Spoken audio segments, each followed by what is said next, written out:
ধানমন্ডি রবীন্দ্র সরোবর ৮ নম্বর ব্রিজের কাছে নতুন একটা পিজার দোকান। আজকে পিজা ট্রাই করতে আসলে এখানে দেখেন কিভাবে তারা বানায়। তাদের প্রত্যেকটা জিনিসই হচ্ছে খুব পারফেকশন থাকে। যদিও আমরা আগে শুনছি, আজকে প্রথম আসলাম এখানে খাওয়ার জন্য। দেখেন কিভাবে পিজাটা রেডি করা হয়। এই পিজাটার নাম কি যেটা নিচ্ছে? মেনুটা দেন তো। এই যে হচ্ছে মেনু। এখানে 5 নম্বর যে আইটেমটা আছে চিকেন বারবিকিউ পিজা, এটা রেডি হচ্ছে।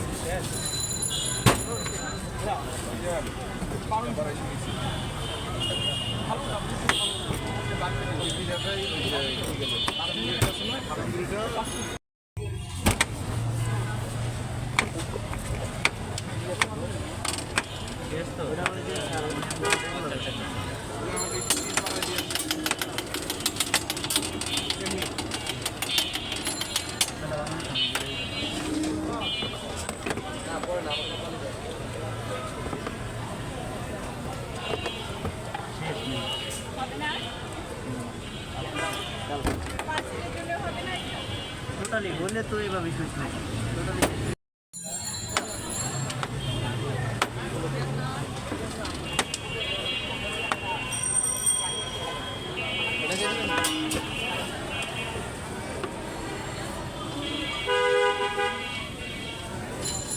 এটা যদি পিজা হাটের সাথে তুলনা করা হয়, পিজা হাটের মতোই কিন্তু হচ্ছে অনেকটা।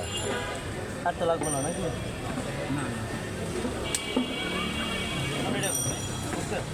দেখেন কি পরিমাণে এলিমেন্টস তারা দিচ্ছে।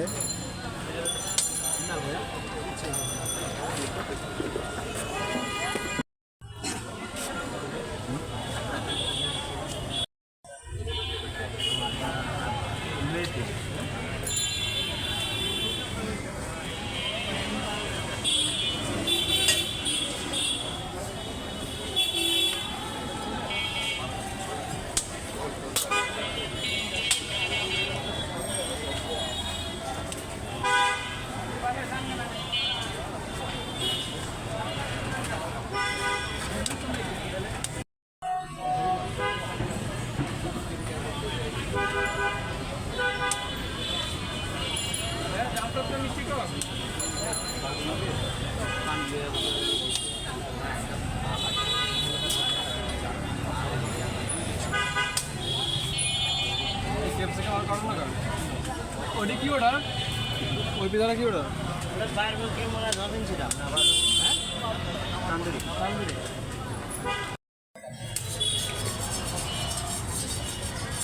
এই যে একটা পিজা রেডি হলো মাত্র। এটা কত ইঞ্চি পিজা? কত ইঞ্চি? 10 ইঞ্চি। ও আচ্ছা, আচ্ছা। নিজেরা খাবো। ও নিজেরা খাওয়ার জন্য বানাইছে ওনারা।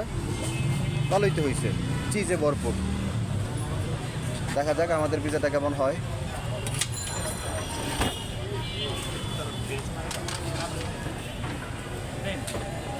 এটা কতক্ষণ হিটে থাকবে? সর্বোচ্চ 5 থেকে 6 মিনিট। ওকে, 5-6 মিনিট হিটে থাকবে।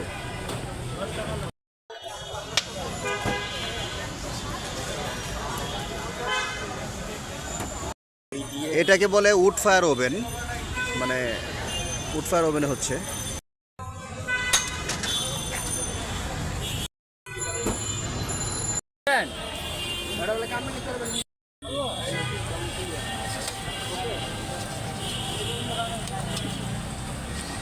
চোখের সামনে রেডি হচ্ছে পিজা।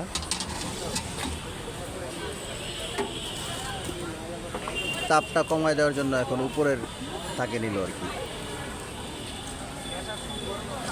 ওনাদের দোকানের নাম্বারটাও দিয়ে দিলাম। এটা ধানমন্ডি রবীন্দ্র সরোবরে এটা হচ্ছে ব্রিজের কোনায়। এই নাম্বারটা আপনারা আসলে পেয়ে যাবেন। একটাই পিজার দোকান আছে। এটা কার দোকান? নাম কি? কিসের দোকান? দোকানের নাম লাইভ পিজা। ও ভাই বলতেছে এখান থেকে একটু টেস্ট করার জন্য। ওনাদের নিজস্ব পিজা রেডি করছে খাওয়ার জন্য। একটা টেস্ট করি।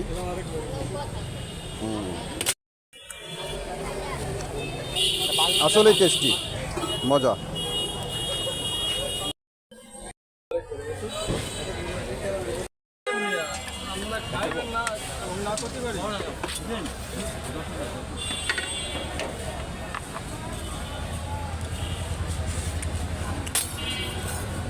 রেডি হয়ে গেল আমাদের পিজা। আটা দিতে তো এই দেখেন চিজে ভরপুর। কটা কত স্লাইস কটা হবে করেন আটা নর্মালি যেটা করেন। বাহ, আমাদের পিজাটা রেডি হয়ে গেল। ইনশাল্লাহ জিনিসটা খুব সুন্দর হয়েছে, খেতে ভালো লাগবে। তো আপনারা যারা আশেপাশে থাকেন এখানে এসে ট্রাই করতে পারেন, মেয়োনিজ সহ দিয়ে দিল।